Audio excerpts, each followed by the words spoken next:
Winners match of Group B. We are in the second season of the Banshee Cup, everybody, and we're going to Brax's Holdout as our first map of the day. So, it's gonna get interesting here. Team Sven was able to take out Team Dino in their first match within the group, and now they're going into the winners match up against Team Ultralisk. So this series will determine the first team that makes it out of Group B. Now, once again, a quick reminder, we had 8 teams in total. We had a full round robin that was played out, and then based on the seeding, the teams were distributed into 2 groups with 4 teams each, and out of each group, 2 teams will advance. 2 will be eliminated, 2 will advance, and so we are going to determine now the final 4 for the final phase of the tournament. So with this right now, the first team is going to be determined out of Group B. And yeah, let's see who is it going to be.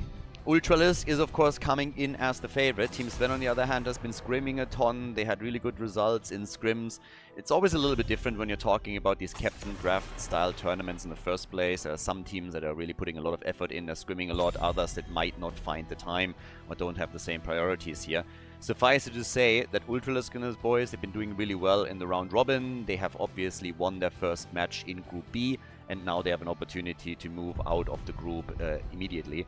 The loser of this series will go up against Team Dino, and that match will then decide the second team that makes it out of the group. So there is a chance for a rematch between Team Sven and Team Dino, depending on how things go here.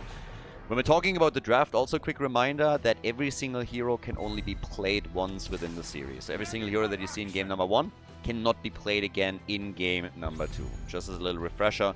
In a best of 3 series, it usually does not have an impact. In a best of 5, it can make more of a difference, because once that you're heading into game number 5, it means that as you're heading into the draft, 40 heroes are unavailable out of the 90 that we have in the pool overall. So, X-Way immediately with Muradin as he locks that in. And on the other side, we get Garrosh and we get Junkrat for Nano here on Braxis. Now that's already a lot of survivability, well, yeah, survivability I suppose on the side of Team Garage as well, but I was more talking about displacement and just mobility in general. Muradin, one of the reasons that he oftentimes gets chosen on Braxis Holdout is also that you can traverse terrain very easily. The same is true for Junkrat. If you're starting to make these rotations between the top beacon and the bottom beacon, it's really helpful if you have heroes that can very easily just zip through those. Maiev is another good one, Genji is another good one. Those are the reasons why they are banned out. And Karazim can, of course, always follow someone that is already making that move. So one of the reasons why he's being picked here as well. That doesn't mean that you have to draft these type of heroes, but it certainly gives you a few more options on the strategic side. And if you're looking at what the blue team is currently drafting, you see that every single hero here has a dash or some kind of like closer available to them where they can traverse terrain. So it's true for Sylvanas, Karazim, and Muradin, which means that they are a lot more mobile on the map itself, and they can react a bit to rotations from the opponent, maybe outpace them, maybe gank up on somebody up at the top, and so on and so forth. Now, when it comes to maps, also a quick reminder, we have 2 maps banned from the series. The teams are obviously determining which maps they want to play and which they don't for these. So we have Towers of Doom banned for this particular best of 5, and we also have Dragonshire banned. Braxis Holdout gets decided by us, by the tournament organization. We already had the starting maps in the past. We had Haunted Mines, for example, for the first round within both groups, and we had Warhead for the losers match. Now here in the winners match is Braxis, and when it comes to the final match of the group, the starting map is going to be Blackheart's Bay. Just to spice things up a little bit and yeah, make things kind of interesting here. Leo banned, Brightwing as well. We're obviously still in need of a support for Team Sven. And also a side laner. Both teams, by the way, have not picked one. Stukov comes through, and we get Blaze for the top lane. That means that on the side of Team Ultralisk, there's, I mean, plenty of options. Game number 1, right? You can go Urel, you can go Rexa if you want. I mean, the world's your oyster at this point. You just try to get rid of Leo immediately. But already some good stuff here. And the final 2 picks now for Team Ultralisk, as we're heading into our first map. Now, blue team clearly the favorite based on the standings that we had in after the round robin. So they found themselves in the top 3. But as I said before, Team Sven has actually been stepping it up quite a lot. Here comes Gul'dan, wave clear's already in. You got Sonya. Now if she goes leap now as well, then you have a really mobile team. Then you can just go Muradin, jump, stun, Sonya, leap, stun, Karazim, 7-sided strike. So yeah, there's a lot of options for them. But if you want to have the more beefy setup, then of course Menaldor is going to go in to Wrath of the Berserker. Which leaves us with the final pick as we're heading in. Brax's holdout, we got Ether, and the final choice for map number 1 is Greymane. Game number 1, everybody. Team Ultralisk against Team Sven. Game number 1. On the left side of the map, we have Team Ultralisk in blue, with Merlin getting played by X-Ray. We have Außenseiter on Gul'dan. Menaldor is playing Sonya. We have Porky on Karazim. Again, shout out to the NA players playing cross-server here. And Ultralisk on Sylvanas. Over on the right side of the map, Sven on Blaze for the red team. We have Ether on Greymane. Captain Rex on Stukov. Garrosh is played by Arian. And Nano is playing Junkrat in game number 1 of the best of 5. So let's go. Ultralisk's team, as I mentioned before, they came in 2nd place after the round robin, whereas Team Sven finished in 6th place. So, kind of noteworthy here. That means on paper at least the blue team is the clear favorite. But as I already mentioned, there's kill number 1 for Team Sven. Nice. So as I already pointed out during the draft, but I want to highlight it again, and this kind of underlined my point. We have a team on the right side of the map that actually scrimmed apparently a lot, was really successful in their scrims, and so we'll see if Team Ultralisk is actually able to win this series, or if they have to go up against Dinu's team in the elimination match. At the top side, a lot of action. Actually, both teams are very heavily pushing. That's obviously, at least technically, a bit of an advantage if you're pushing with Sylvanas, but you can already see that Garrosh is making it quite difficult for them. Flipping Menaldor on the other side. Thanks to the spin to win, Sonya is able to survive, but they're not done with it just yet. Here comes the move, and that's the kill. Nice, well done. Neat kill. Sonya goes down. Porky is still trying to zip away here, trying to juke as best as he can, and he's doing a good job. But he's still gonna get caught eventually by Greymane, and that's 3 kills to 0. Team Sven opening up game number 1 with a bit of a bang here. Triple kill for the red team, and a very, very good start into game number 1 and the best of 5. Now, can they translate that into more momentum that leads to a victory here on the first map? That obviously has to be shown, but for now, they should be pretty happy. It leads to an early level 4 for them. That talent is going to give them a bit of an advantage.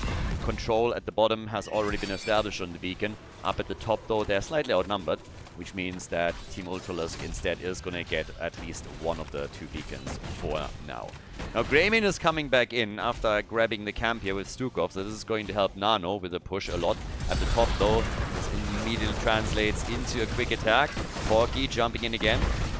As mentioned during the draft, a lot of mobility here for the blue team. They have a lot of tools that they can use to quickly traverse between the lanes and apply pressure at the bottom of the map, for example. But for now, it seems like we're going to get at least some progress. Yeah, X-Ray has now jumped down, and Sylvanas and Karazim, 2 other heroes that are already highlighted during the draft for the exact same reason, have now made their way down to the bottom of the map too. So they are very quickly trying to out-rotate Team Sven to have an impact here and ensure that the red team doesn't walk away with too much of an advantage on the Zerg wave. With our level 4 talents, we now have for Stukov also the Biotic Armor. Get the first few camps claimed. And by now it's 40% on the Zerg wave. This isn't winner takes all, so those 40% already matter quite a bit. Good for the team on the right side of the map. Gul'dan here also with his stacks slowly coming together, coming in with the Echoed Corruption. But has to be a bit careful, and is actually, as you can tell, quite worried that he is going to get flanked eventually.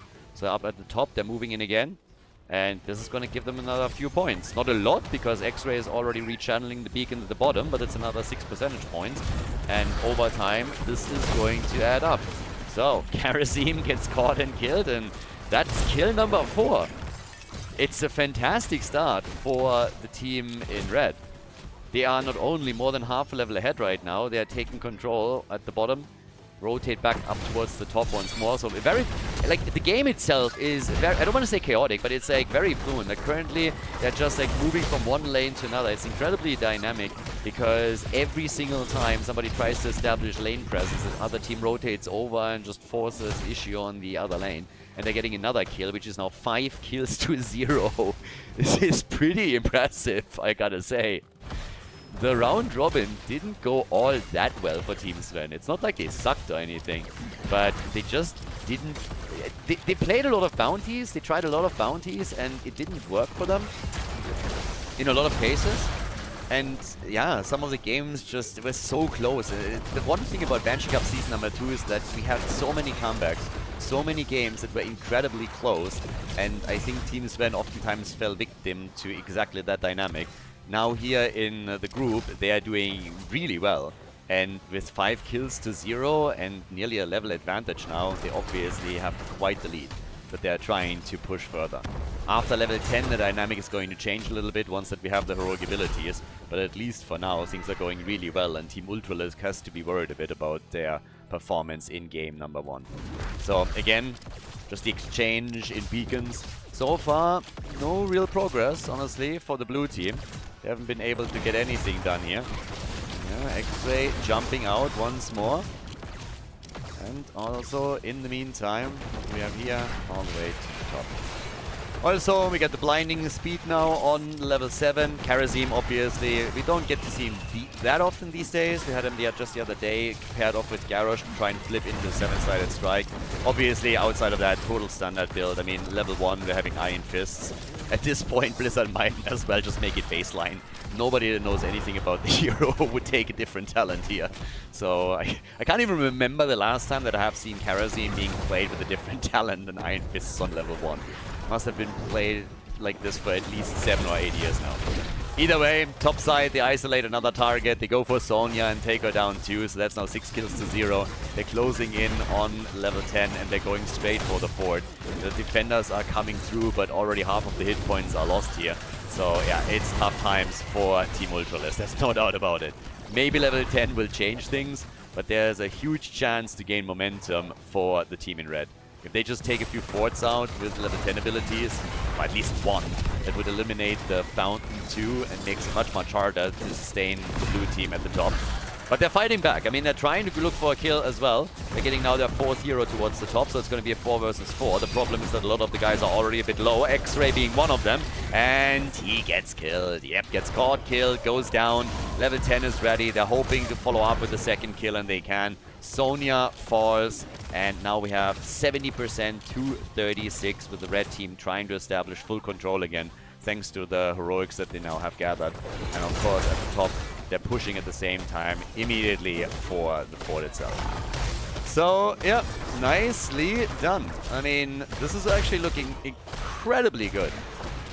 And honestly, it probably doesn't really shock me all that much. It seems Sven is doing well. What kind of surprised me a little bit is how well they do.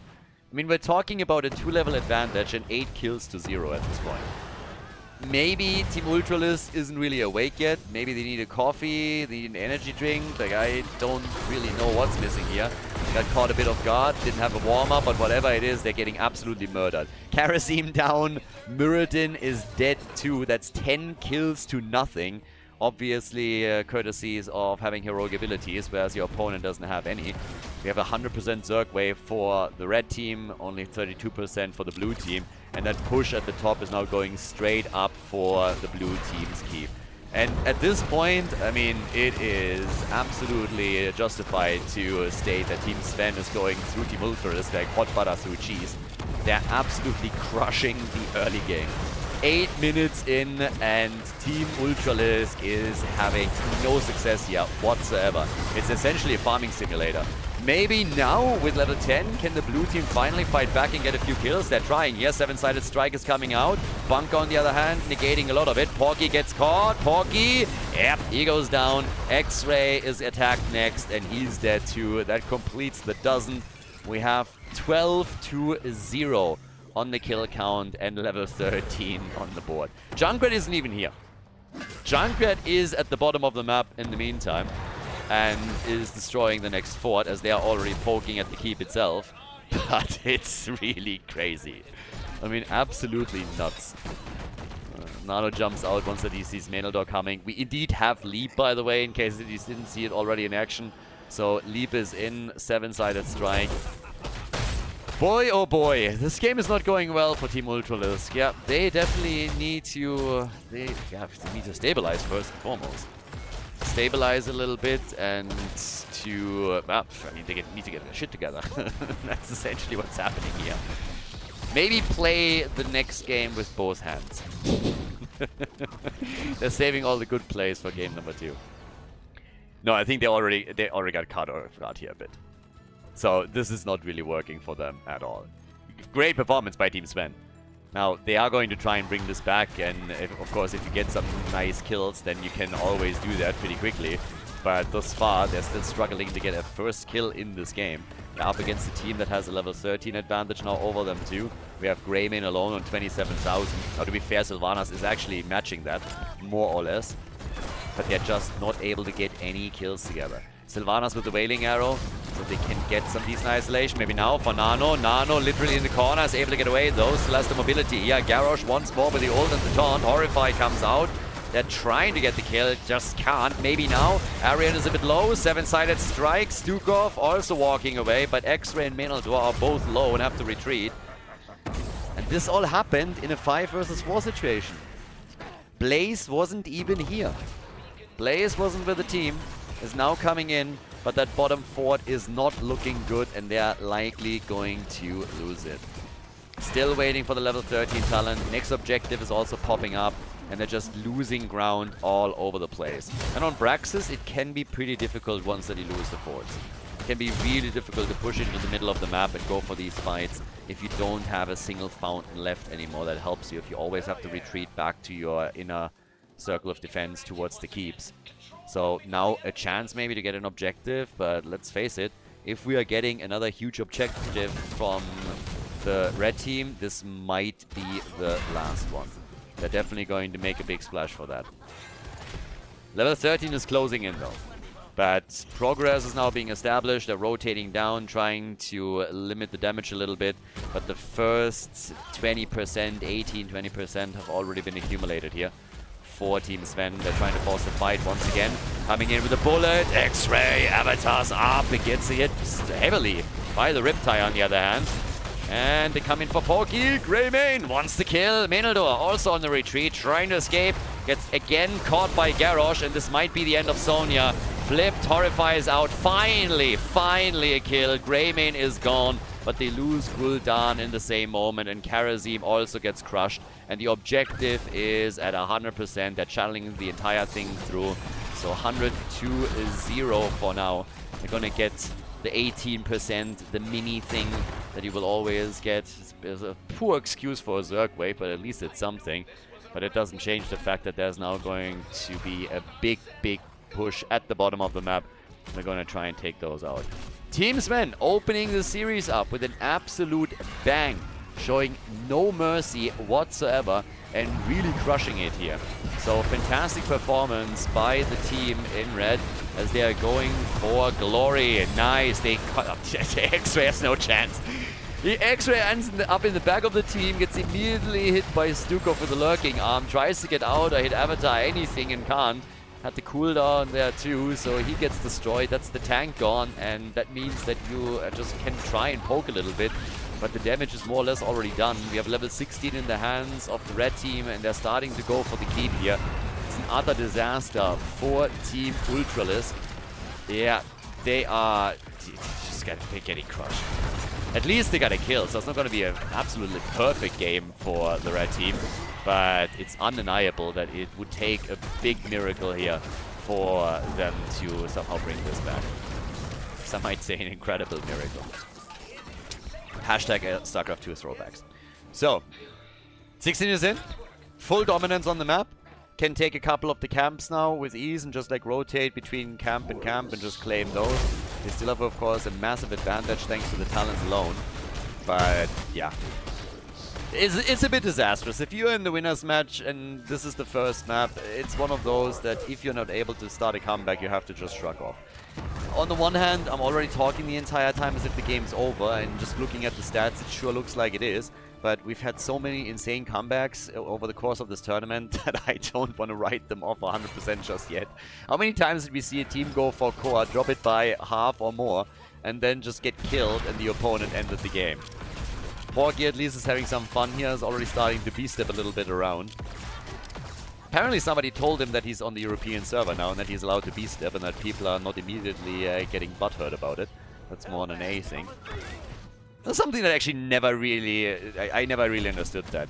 There's like so many things when you look at the NA scene where everybody is like, oh my god, it's so disrespectful. How could they? Yeah, and in Europe, most people know what banter is, and Porky apparently is adapting quite well here. So, welcome to Europe. Only one that hasn't died on the blue team's side is Sylvanas, by the way. And here comes the boss. Boss push at the top. They're trying to take the final keep out. And the blue team is just desperately trying to get to 16. Sonya's sitting at the bottom of the map trying to get them another wave and a bit more experience so they can get that far, but it's obviously a tough one. 15 minutes in is going to be a tough defense. Here 16. Are they able to keep Bird alive? Maybe now a kill. Garrosh with a save as Stukov got targeted. Neat. But Get the Rex goes down. Sylvanas comes in with a kill. Bot lane gets pushed. The keep at the top is being attacked by the boss, but the next hero is about to fall. And finally, the blue team is bringing it back a little bit. They get a couple of kills. Nicely done. And, well, with that now, we have 3 to 16 kills. The beacon is starting to come up. And, of course, on top of that, the final keep has now fallen, which means that the core is going to be attacked soon. And there's just no structures left. But at least the fight was won, right? Team Ultralisk finally won a fight. Now with Sylvanas, they can go to the top and can start to take down the top side fort. If that is going to be helpful is a different question. I mean, maybe it's the beginning of a comeback. Who knows? If they can stagger a few deaths on the red team side, they might be able to pull something off here. Still highly debatable, I guess. But yep, 16 to 3. On the kill count, Sonya, in this case, is already sitting at the bottom of the map and has taken control of the second beacon. So they're getting some progress here.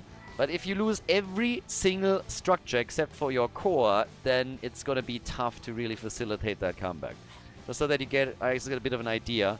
Look at the difference in hero experience. It's 4,000, but with only 3 kills, the team in blue has now gotten half the hero experience of their opponents, even though they have 16 kills in total. That's the underdog advantage at work that you see right there. So yeah, a big play to just get a few kills in, and it really helped them. The question is, though, is it too little too late? And it certainly seems like it is, but hey, who knows? Maybe now. Maybe here's a chance. Starting to come in again, try to get the kill on Garrosh, and he's already dropping low very quickly. Sylvanas with a bailing arrow as a follow-up. There's Horrify, and Garrosh is down. Team Ultralisk, they're starting to step it up here. They finally woke up, so yeah, maybe somebody went and held a bit of a speech in Teams, Discord, in voice, but yeah, whatever it is, they're starting to gain a bit of ground here. I'm still not so sure that they have a chance here and that it's not too little too late, but hey, they are certainly trying. 4 kills to 16 now, they're 1 level behind, that's already closing the gap a little bit. But yeah, let's see if they can do a bit more here. First of all, we have Blaze down, already starting to rotate away. Play, of course, being made now also for the next beacon, which means that we're now looking at 2 beacons being controlled.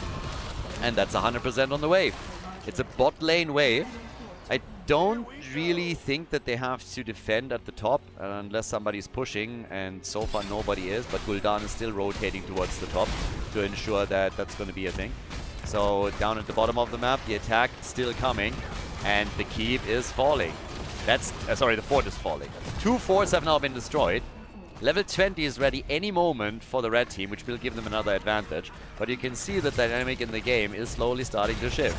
So, as is, we have level 20 kicking in. That bottom keep is still endangered. 18 minutes into the Braxis game. We have some aggression, and they're falling back. They're not even pushing for this. They realize it's a 5 versus 4 because Gul'dan is defending at the top. They realize that going up against the level 20 talent is going to be tricky. So what they're doing instead is just saying, alright guys, let's fall back for now. Let's take it easy here and ensure that we can get level 20 ourselves and then fight. Still not a single keep for them. Catapults are a problem, but at least they have some counter pressure now as well. Boss is up, and nice. Team Sven is making the play for boss because they have their storm talents. We have 51,000 damage for Sylvanas, 50,000 for Greymane. Sylvanas is top damage in the game now. X-Ray will have to jump in. He will have to jump in here. Gets flipped out instantly by Garrosh, and this might just be game right here, right now. With the boss taken at the 20-minute mark, this could be it. Garrosh played this perfectly. He knew exactly what the potential play was on the blue team side. The only chance was for X-Ray to move onto the spot, and Garrosh had his number. So now they're trying to force the fight early, just around the boss before anything else happens. So the attack is coming, and we have, with 20 versus 20, maybe a chance to defeat this, but it's gotta... God, this is so tough. This is insanely tough for them. It's nearly impossible. They have to defeat the boss and at the same time deal with the opponent's team pushing in.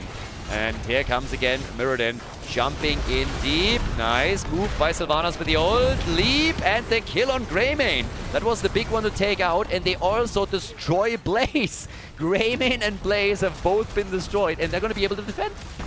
6 kills to 16.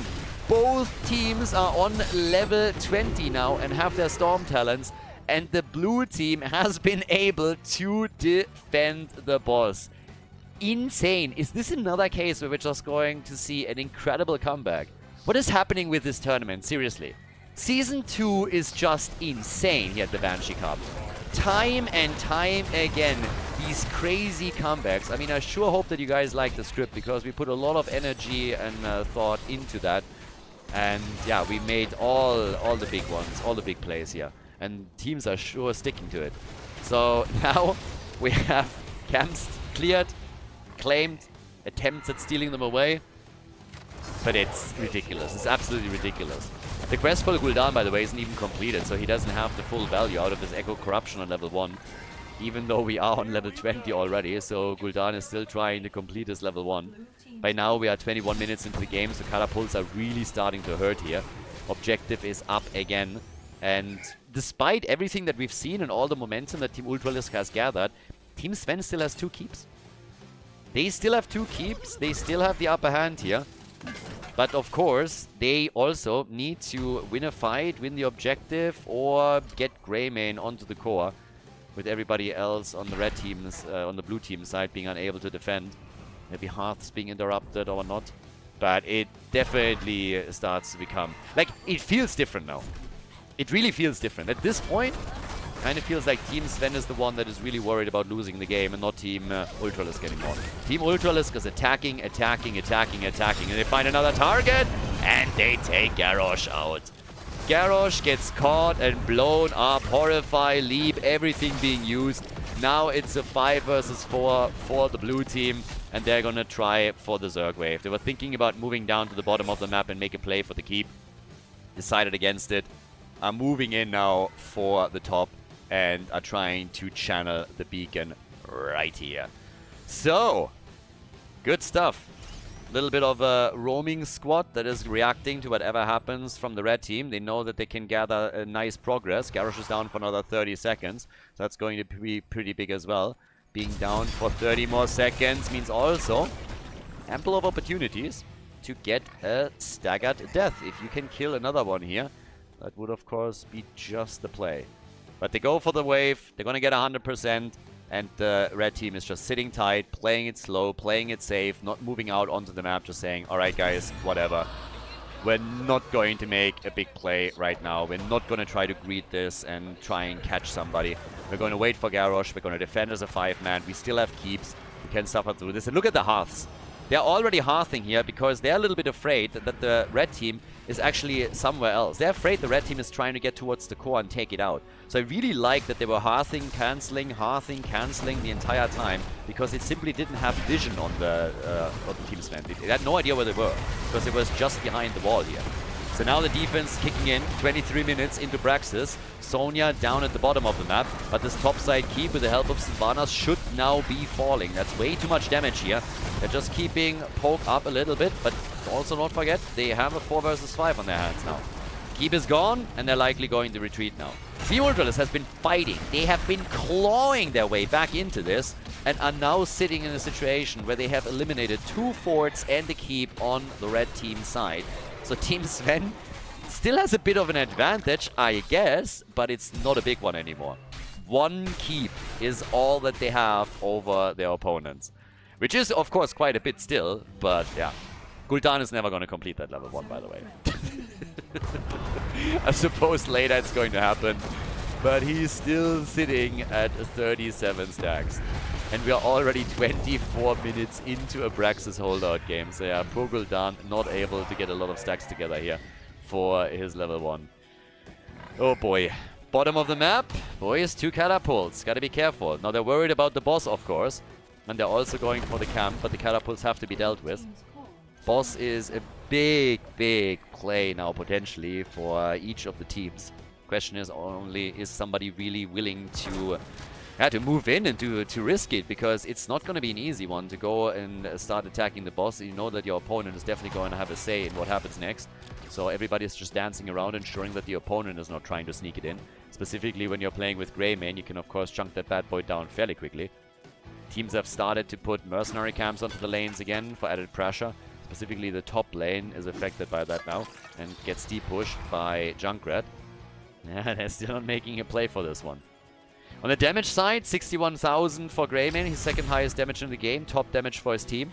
Sylvanas is the only one that is higher. By the way, only 2 heroes haven't died yet, Sylvanas and Junkrat. So, right now, those are the only 2 that haven't fallen yet. Ultralisk and Nano. The 2 that haven't been killed even once. Everybody's now looking for a chance, an opportunity to blow a target up. Yeah, they're getting some damage in. Good unstoppable here from Sven. Making sure that he does not eat the stun. That Stormbolt hit home, and it hit home pretty hard. The next objective is coming up. It's crazy. This is game number 1 only, but what a game we had. Leap is missing. They played it safe. Sonya leapt in and tried to hit the stun, tried to connect it, and missed out because the red team read it perfectly and moved back out so they don't get caught here. Now the attack keeps coming towards Muradin. The bullet hits him. Avatar being used and he gets shoved out as Blaze is starting to retreat. Teams are starting to exchange some heroic abilities as everybody is hoping to get that quick opportunity for an insta-kill. But it hasn't happened just yet. Damn, what a game. Oh, huge comeback opportunity. I mean, we already had the comeback, I suppose, but I still have no idea who's going to win the game. Yeah, it's basically even. The only difference is the keep at the bottom of the map. Riptire comes out and dishes out some additional damage. Move towards the top in the meantime as they're trying to get some beacon control. Each team's, of course, now vying for control over the next objective and getting a good Zerg wave here. And still checking up on the boss. I mean, they have to. If anybody gets a chance to sneak in the boss, it would likely decide the outcome of the game. We're 27 minutes into this. We're on Braxis, and we have a 27-minute game on our hands. There's the chance, and there's the kill. Sonya is dead. Sonya down, horrifying not enough, but maybe the counter kill, and indeed it happens. With a 7-sided strike, with the transgression, Garrosh falls, Blaze has to bunker up. It's a 4v4 right now. Muradin jumps in, they want to have Greymane. Ether is in a bit of trouble, and he dies. Greymane is gone. Now it's a 4 versus 3, and Team Ultralisk has the upper hand and the chance to go for the next objective. X-Ray already jumping around, Storm bolts being thrown into the vents, trying to catch whoever's hiding there. They come in with another move for Blaze. The stun, Sven and Karasim wanted the kill, dashed in heavily. Super low himself though, and so is X-Ray. Hits another Stormbolt, but gets caught and killed. They wanted too much. They had a 4 versus 3. They wanted to build on it. They looked for additional kills, and they only found death. Muradin is gone. Sonya is back in 5 seconds. She was the first one that got destroyed. But good job by Team Sven, keeping their chance to win this one alive. They have the double control for a short time, for a short period. Außenside at the top is starting to claim it. Has completed his level 1 quest, by the way. I'm happy to report Außenseiter has been able to complete his level 1. So, yeah, nice for him. But, yeah, it's going to help him a little bit to get additional damage out, obviously. But by now, we have 1 beacon for each team here. Boah! What a game! 29 minutes in. And they're going for the boss. Uh-oh. Nobody checked that in a while. Nobody has checked this in a while. Here they come. Muradin is near. 6 seconds for Muradin. They have to fight this. This could be the end of the game. This is the huge opportunity. And the boss indeed gets claimed. I do not think they can defend this. A 29-minute boss. We're going to be at 30 minutes at the time whenever that hits. I do not think that they have a chance of defending this. I really wonder how they're going to try and play this. It seems like they're attempting to defend by forcing the fight underneath the boss like they did previously. I was thinking of them maybe go for an attack, but look at this. Catapults on the core. This is over. The minions are going to take it. This is checkmate right here. It's checkmate right here. You can't defend both. You can't defend the catapults and the boss. It's not happening. So already we're having the boss moving in. The catapults are wrecking the core. This is game. Karazim falls, but the game is over no matter what happens here at the top. The core gets destroyed, and Team Sven takes the victory in game number 1. GG. Before we head into game number 2, make sure that you subscribe to the channel if you haven't done it yet so you don't miss out on any future content here on Khaldor TV. Battlefield of Eternity, map number 2, and Team Sven has taken the lead. Pretty impressive first game. You don't get to see a whole lot of Braxis holdout games that last 30 minutes, so that was definitely an outlier. And for the last, I want to say, 6-7 minutes, it really felt like Team Ultralisk could at some point just win it. They had so many well, first of all, they fought their way back into it, which was already impressive as hell to begin with. But then also, they had a couple of opportunities when they had that 4 versus 3 situation, but Murden gets blown up by the remaining heroes on the red team side. So yeah, absolutely incredible first map. Love it, and I hope that we're going to get more in the exact same spirit now as we're continuing with map number 2. Heading into Battlefield of Eternity now, so of course another big one. Quick reminder, we have bounties up. Now I explained this quite a lot, of course. We have in the tournament $2,500 of prize money. Big shout out to Kevin, big shout out to Psychiv, who's been doing God's work for Heroes of the Storm Esports and really been supporting a lot of these events. So we've split the prize pool. We have 1,500 that goes to the top 3 and 1,000 are in the bounty pool now. We changed the method or the way that we are doing bounties from Season 1 to Season 2. We took on all of the feedback from the first season and now have adjusted the system. So now we have a pool of $1,000. Teams can complete bounties. The more bounties they complete, the more tickets for that pool they get. And then at the end of the tournament, we're looking at how many bounties were completed in total, how many bounties were completed by each team, and then the teams get a share according to how many bounties they completed. At this point, I believe we still have, we still have only 7 bounties completed. We had a lot of attempts. We had a lot of attempts to complete bounties. Most of them honestly backfired, but 7 were completed. Team Ultralisk, if I'm not mistaken, has actually completed 3, and I believe Team Sven is currently sitting on 2. So these 2 teams would get a fair share of those $1,000, and they could still increase this either here or in the finals. Time will tell. But right now we get Genji as an opening. We have Diablo. I suppose that also means that Team Ultralisk is either picking Anduin for themselves or banning him out. Because, yeah, with Light Bomb engage, you normally don't really want to go up against. They themselves go for Uther, which could also lead us to double support, I guess. You could play Uther main tank, could add a second support, and then maybe even add Vala here. So on the bans that might be reflected as well. And then the blue team very likely going to ban out Anduin. Anything else would be kind of weird. So, yeah. Jojo gets banned, okay, so they're banning out the proper main tank. With blinds, but Jojo can start slow down the progress on the Immortal, of course, too. Right now, Team Ultralisk doesn't really, Team Sven doesn't really have anything that is like specifically good against the Immortal, but there's still plenty of heroes around. Both of the mages got banned out, so that's true for Chromie, that's also true for Li Ming. Li Ming has become a first pick choice on Battlefield of Eternity lately. And that should be an Anduin ban. Brightwing! Okay, they're more worried about Brightwing than Anduin. Fair enough. So, Light Bomb could now be a combo, and that would also empower Diablo. You can combo it off with Genji, you can combo it off with Diablo, and when Diablo starts to engage, then, well, Anduin can always pull him back out if he goes a little bit too deep. So, fair enough. Didn't expect the Brightwing ban, to tell you the truth. There's Anduin. I thought they would be more worried about that, but okay.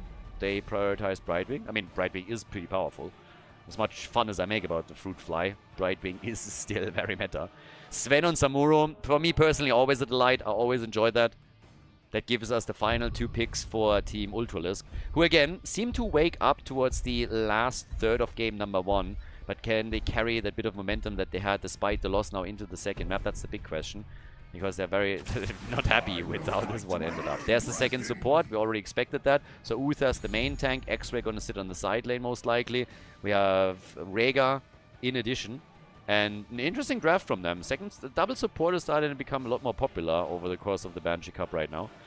That leaves us with Arian as our final pick, heading into game number 2 in the best of 5 series. So again, it's the winner's match. The winner of the series moves on to the finals, to the final 4.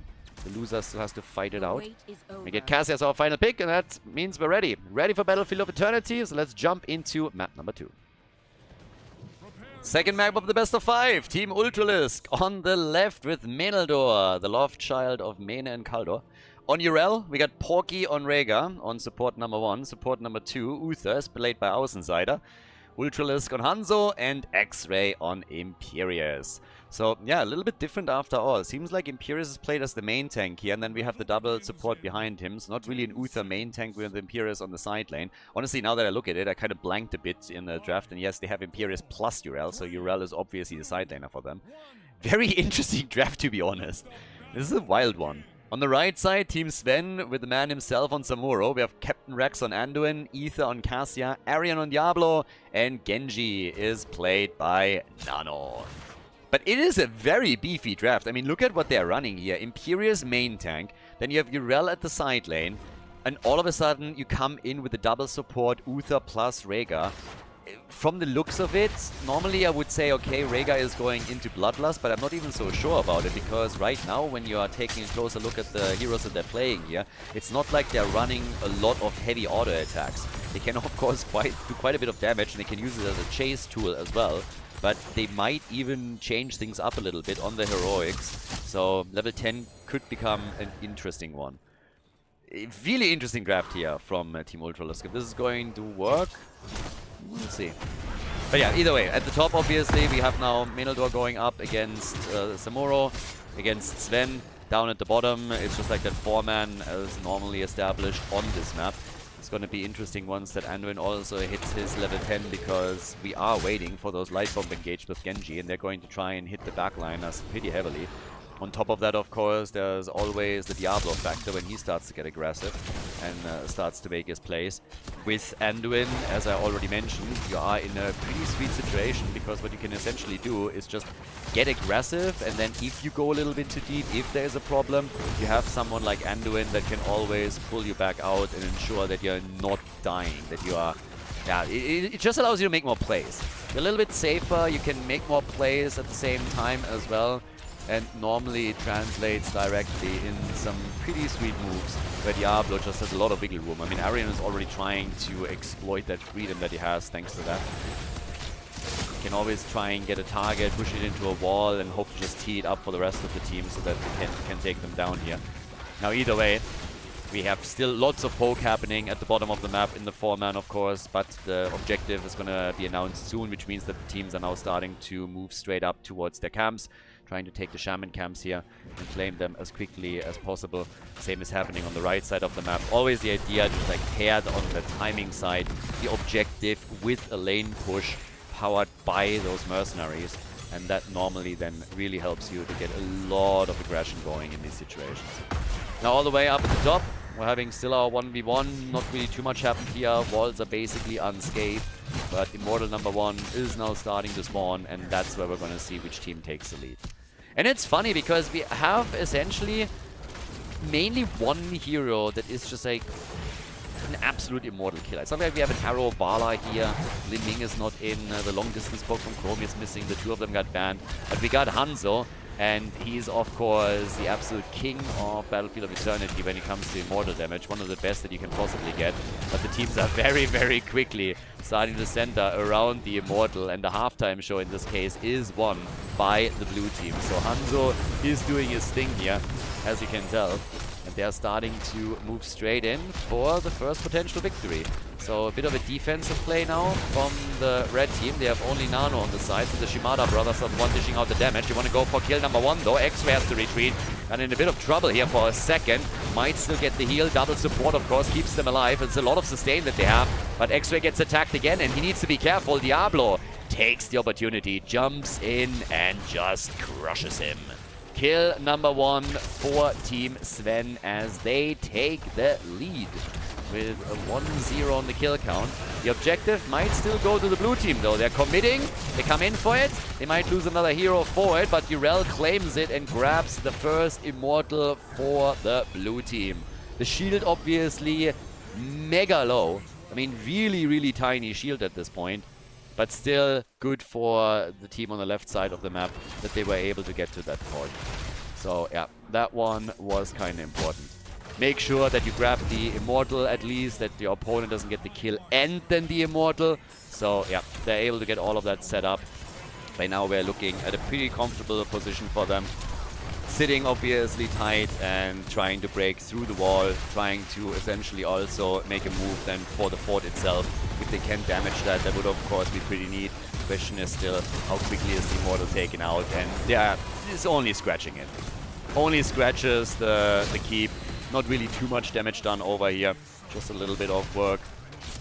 Still pretty solid. You get the wall. You get a little bit of damage on the fort. Sorry, not the keep. And nobody else has fallen. 5 minutes in. Single kill. Nothing too crazy.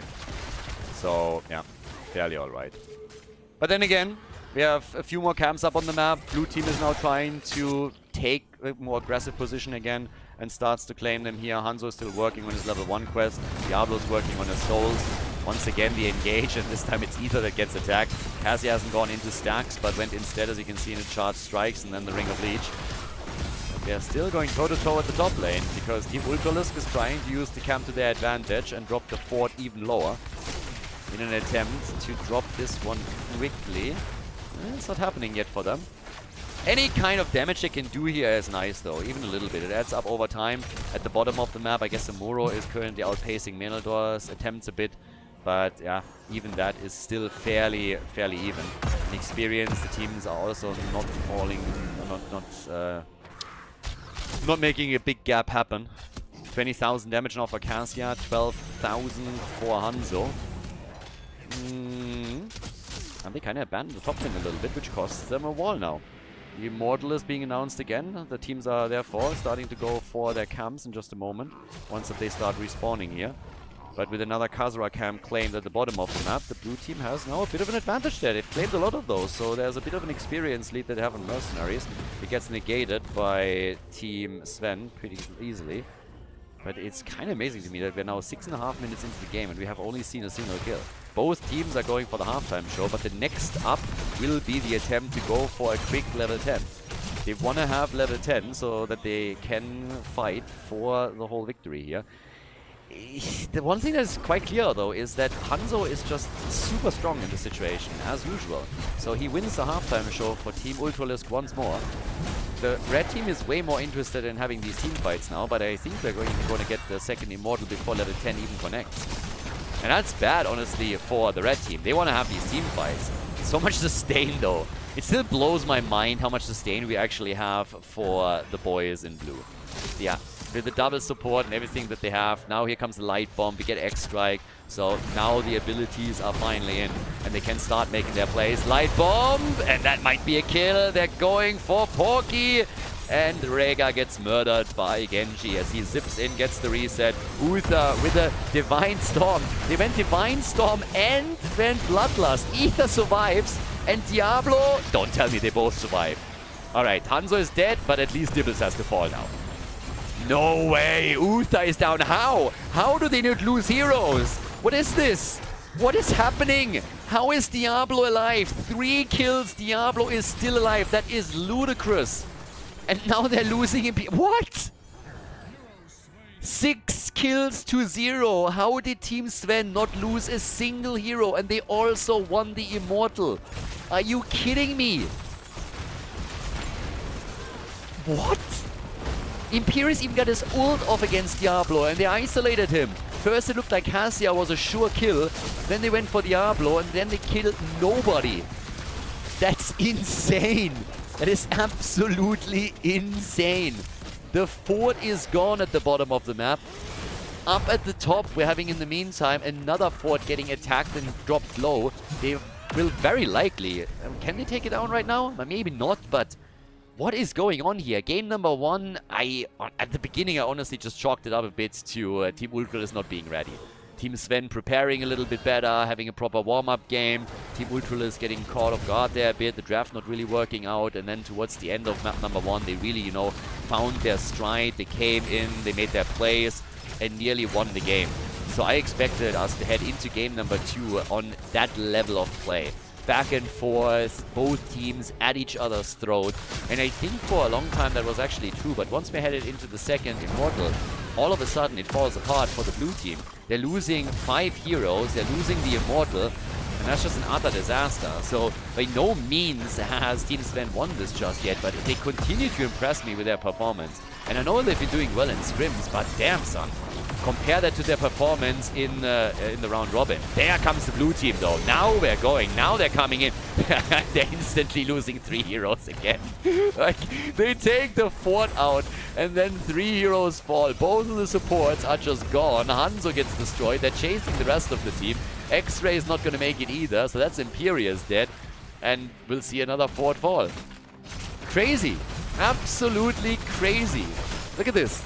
The entire fight here falling apart as they are engaging. First Uther with a Divine Storm, but then we have Samuro just whacking away. Cassia is murdering them with the damage numbers, and Diablo continue with Lightning Breath and just blew them away here.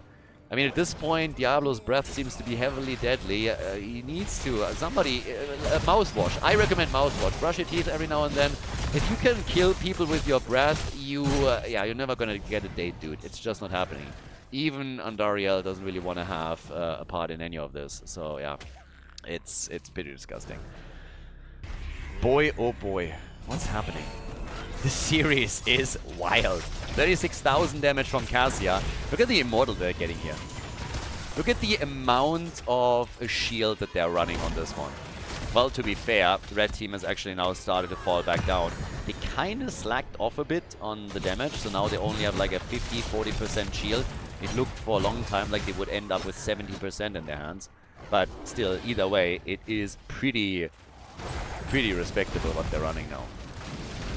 So yeah, impressive. Honestly impressive.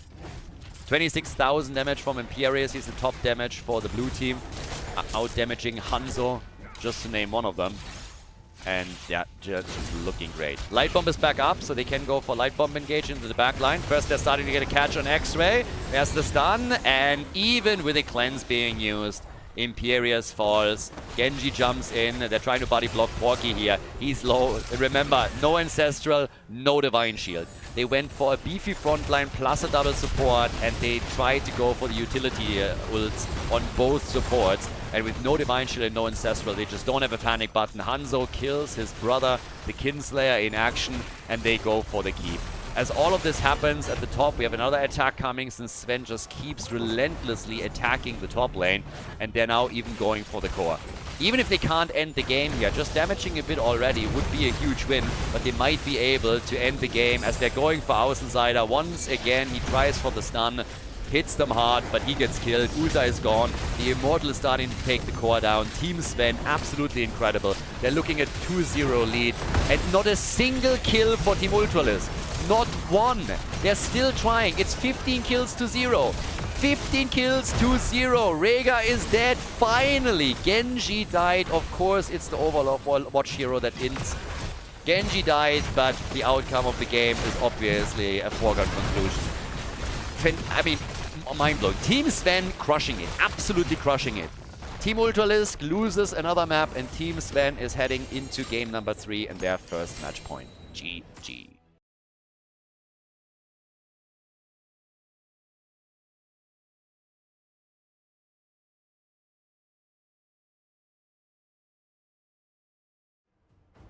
Game number 3. I honestly don't know what to say. We have a 2-0 lead for Team Sven, and they made it look easy on the last map. So now we're heading into all direct pass, and I still can't believe how dominant the red team looks right now. So Team Ultralisk came in with a strategy with a double support, and it just did not work. They didn't go for Divine Shield, they didn't go for Bloodlust. They said, hey, we have a huge front line, we have 2 supports, we can survive through all of this, and they were quickly proven wrong.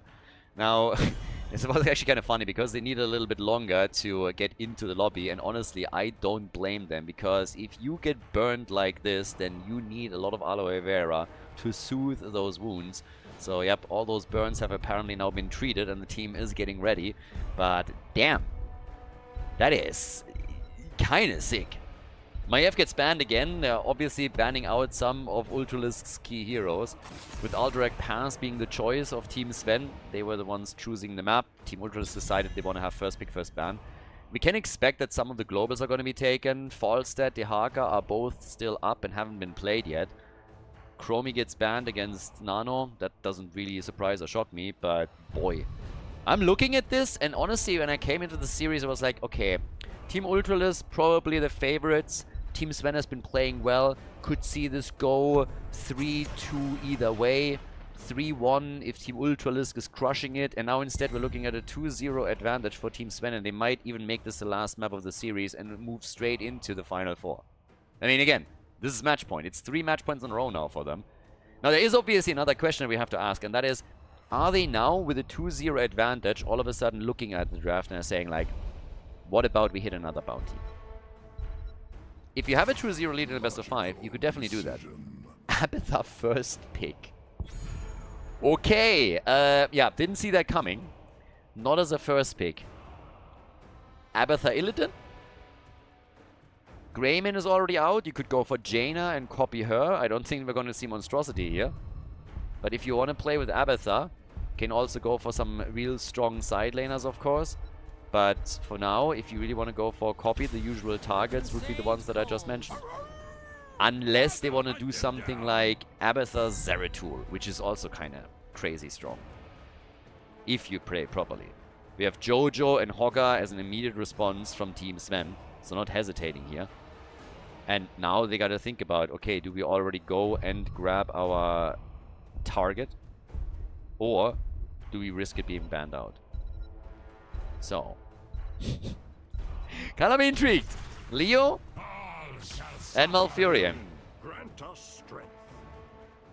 I'm still kind of expecting Illidan. Honestly, every single time that you see Abathar, who are the heroes that you're thinking about? You're thinking Greyman, you think Genji. Both of them aren't available anymore. You have Illidan up as an option, which we've seen, of course, in the past, but also in this tournament. Has fallen off, of course, as a meta hero, but in the context of the limited hero pool, it's still a possibility. When it comes to damage dealers and you're just looking for straight up copies, Jaina would be another really good example of a hero that they could go for. So that's another one. Illidan gets banned for that very reason, because Team Sven obviously identified that too and said like, yeah, we kind of know what's going on here. But yeah, kind of curious. If you commit to Abathar as a first pick, if you drop him later, fair enough. But as a first pick, they really wanted him here. So there has to be a plan. Tracer and Brightwing. Yeah, Tracer with Abathar hat is also quite annoying. But yeah, alright. Give it to me. What's it going to be? What are we getting? What's the plan? What's the play? What's the idea? It already worries me that they're hesitating. Maybe they just run down the clock and they discuss something else. But if they're still debating on which hero they should pick here, then yeah, I'm worried. Are we going Cho'Gall? Like, what's the play here? What's the move? Murky. Abathar Murky. No, they go Tyrael and Vala. I don't see it. I honestly don't see it.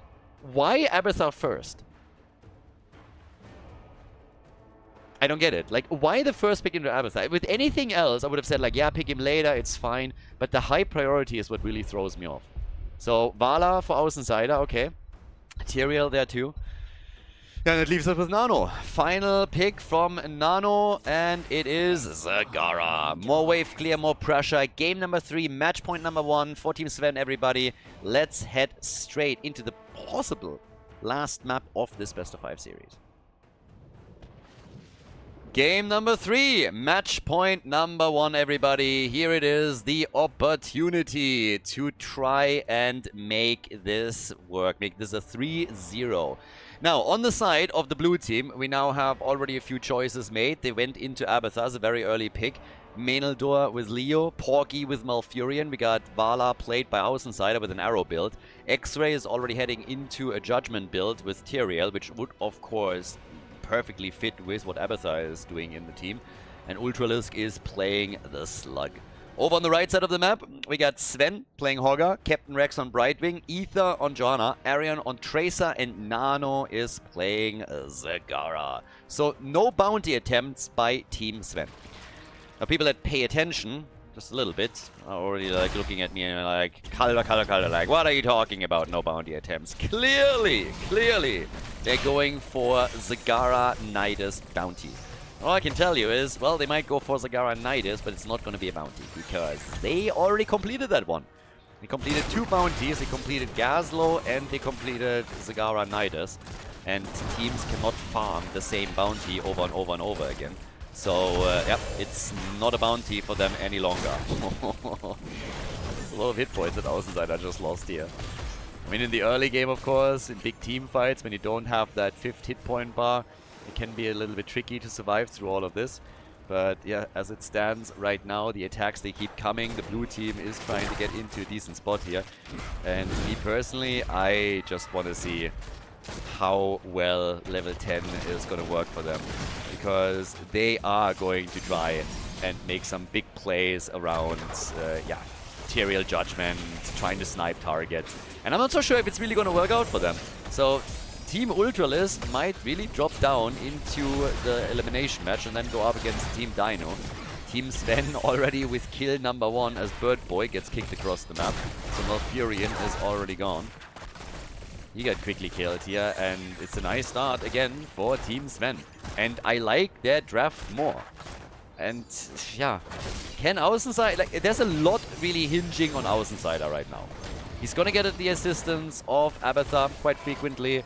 I suppose the same is also going to happen for Tyrael whenever the engagement judgment is being made. But Vala is the main DPS for them. So can Vala really pull that off? Right now we are 2 minutes in. Außenseiter has 2 stacks on his arrows. So nothing really crazy just yet. Now, with repeating arrow now kicking in on level 4, and then later also acrobat, you can of course always build that up further. But there is a lot of responsibility hinging on Vala with this, and we'll have to see if she can actually pull that off. 2 good connects against Tracer here, chunking her down a bit, but more importantly getting additional stacks for the team, so that's already good. Now, all the way up at the top, we have Leo going up against Hogger, so the 2 are going toe-to-toe here. And in the middle, it's still Zagara pushing against this. Hogger against Tyrael, sorry, Leo in the middle against Zagara right now. Jumping ahead of myself a bit.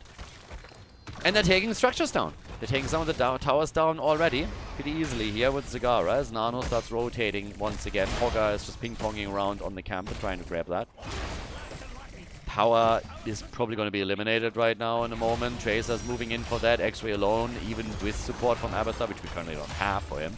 It's not going to be able to prevent that from happening. So you can, with Abathur after level 7, of course, always mule things up and try to keep those structures in play. But they're already losing the walls here. Zagara is able to get away. And the first objective is getting attacked. This is really the moment when you're trying to force a team fight situation, because you know that your opponent with Abathur just doesn't have that additional sustainability with that 5th hit point pool that you can play around. There's no copy yet. That's only kicking in at level 10. With level 7, we're now also getting Conviction. Immediately a play made for Malfurion, who has to retreat, drop some heals, and also tap the fountain. So he's already out of the game for a moment. And they're turning on Außenseiter again. Ether, on the other hand, needs some assistance as well. Außenseiter, with the help of Abathur, was trying to get a kill against Johanna, but couldn't. But as they were trying to defend the objective, they lost more ground at the bottom. Frostshot now kicking in on level 7, and Mule, of course, for Abathur, but the structures are slowly falling. They're losing structure after structure here. One after another gets currently taken out. So, yeah, it's pretty nasty. And they're losing a lot of ground early. Nothing too insane. I mean, it's not like they're losing forts yet. But there's pressure. The towers are getting destroyed, the gates are getting opened up. If you get an objective, that means that your raiders are making it straight onto the forts. And of course, with also creep tumor still all around the map, there's added vision that they have, so the utility from Zagara herself is now kicking in too. And they're still making the same moves down at the bottom. There's a fight happening for the objective. Zagara takes the opportunity to go for the bottom fort again. They eventually will have to play around this. Ether gets the... yeah, okay. Gets his iron skin out. With the shield, he can survive, but the bottom fort is now at 50% of its HP. Blue team at least starts the objective, so they're slowly going for it. But there will be some counterplay, or the attempt of one. Brightwing with a save. Yeah, and the grunts are stopping the camp. They're going for Tyrael. He gets eliminated, so Tyrael is gone. That is kill number 2. And they go for the objective immediately. Half a level until 10, half a level until heroic abilities for the red team. Blue team trailing behind in experience. Abathur trying to make sure that the fort is surviving a bit longer with Mule that gets added. But Nano is immediately on it. There's a camp pushing. They go for the objective at the same time. This one is going to fall. Abathur is not going to be able to save it. And now Vala is gone too. They're falling apart here. Maw is taken. Level 10 abilities are in. Bye-bye Porky. He's dead too. Vala and Malfurion both have fallen. And the objective gets claimed after a fort at the bot lane gets destroyed. So they're losing out on every single lane right now. It's 4 kills against 0. We're going to get the Raiders in. It's the first objective in the game. So it's not really insanely impactful yet. It's not like we're going through every single structure here in the first keep falls, but it's definitely just adding up. There's so much pressure already to begin with, and they need to bridge the experience to 10. Team Ultralisk needs another third of a level in order to get there, which they will grab for the defense. But Hogger is pushing at the top. The Raiders are coming in. Vala again in trouble, has to retreat and does. Level 10 abilities are ready, and that gives us no judgment. Despite the build, we get Sanctification. They're trying to survive this a bit more. Nice Sanctification, and finally a kill as Tracer falls. Oh, a quad 4! Quad hitting 4! Big damage. No kill, but they're at least forced back. Boy, that was beautiful play by Nano. What a fantastic Maw. Here comes the Divine Shield. The kill, the double kill. Malfurion and Vala are both dead again. All the forts are, by the way, gone. The one in the middle has been destroyed, and one at the top is going to get dropped in a moment. Now they're moving through the middle, taking down the wall, taking down the tower, and they're going for the keep. Unfucking-leavable. The performance of Team Sven today is ridiculous. Team Ultralisk is getting farmed. The red team is making a lot of these maps look like quick match. It's ridiculous. It's just... I honestly don't know what to say anymore. I did not have that on my list at all. And I don't think anybody did. Such a great play by Team Sven. They're totally in sync. They make good calls. The shot calls are fantastic. The individual performance of the players is on point. And they are setting themselves up to be one of the top teams in the finals. At this point, unless Team Ultralisk is really stepping it up big time, they have no shot here. This is the first match point. And right now, at this point in time, it seems like Team Sven is going to walk away with a 3-0 victory. Now, it can change. Team Ultralisk is able to turn it. I'd be a fan. They nearly did it in game number 1. But now Vala gets attacked again. She's gone. The Sanctification arrived too late. Shockwave against Malfurion. Zoning more. Porky with a Twilight Dream, and he is dead. Vala and Malfurion are just oversized minions at this point. Malfurion died 4 times, Vala died 3 times, now they're killing Tyrael. The keep in the middle is low, and they're just getting slapped around from start to finish. I mean, they are whipping Team Ultralisk from one side of the map to the other. Absolutely insane.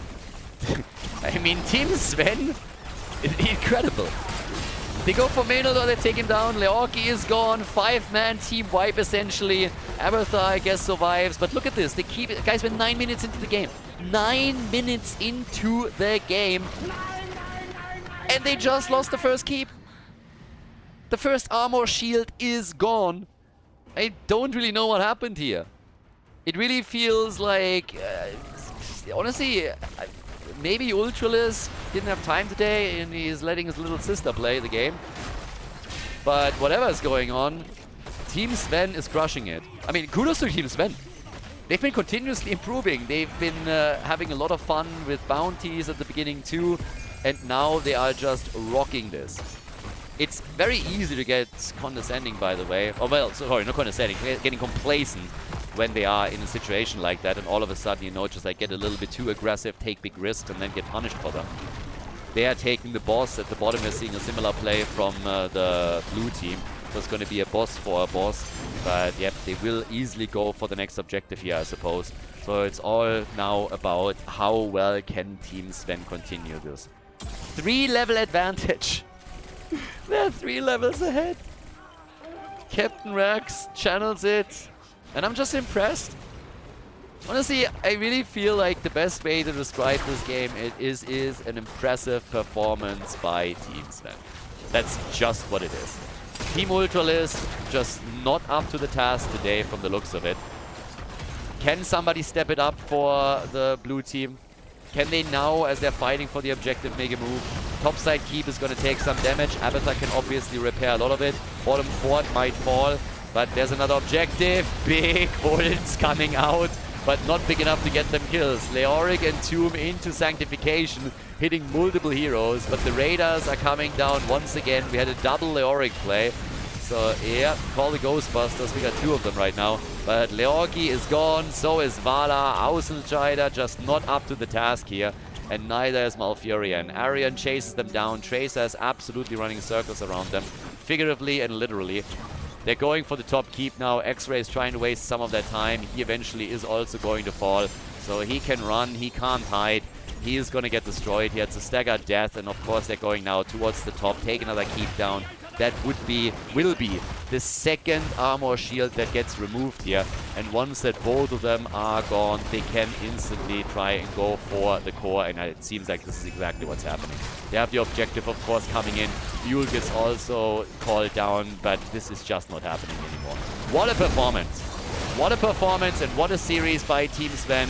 They go for another speedrun in this best of 5 and they make it work. Team Ultralisk gets totally destroyed and Team Sven moves on to the final 4 in Banshee Cup season number 2. They advance to the next stage of the tournament. GG. Well played.